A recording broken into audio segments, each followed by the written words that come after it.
اور دوسری جانب سندھ میں بھی حکومت کے اتحادی اب شکوے شکایتیں کرتے نظر آ رہے ہیں۔ ایم کیو ایم کے رہنما کنور نوید جمیل سندھ حکومت پر چڑھ دوڑے، کہا سندھ کے بجٹ میں ایم کیو ایم کی ایک بھی اسکیم کو نہیں لیا گیا۔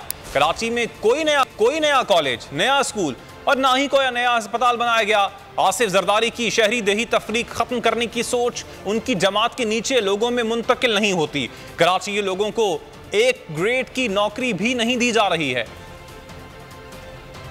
اس نے لگ بھگ کوئی 1000 یا اس سے بھی زیادہ کراچی، حیدرآباد، دیگر علاقوں کی، لیکن بدقسمتی سے ان میں سے ایک اسکیم بھی نہیں آئی۔ 250 ارب روپے سالانہ صوبائی حکومت کے بجٹ میں دینے کے باوجود کراچی میں کسی نئی یونیورسٹی کا قیام عمل میں نہیں آیا، کسی نئی یونیورسٹی کے لیے پیسے نہیں رکھے گئے، کوئی نیا کالج نہیں، کوئی نیا اسکول نہیں، کوئی نیا اسپتال نہیں۔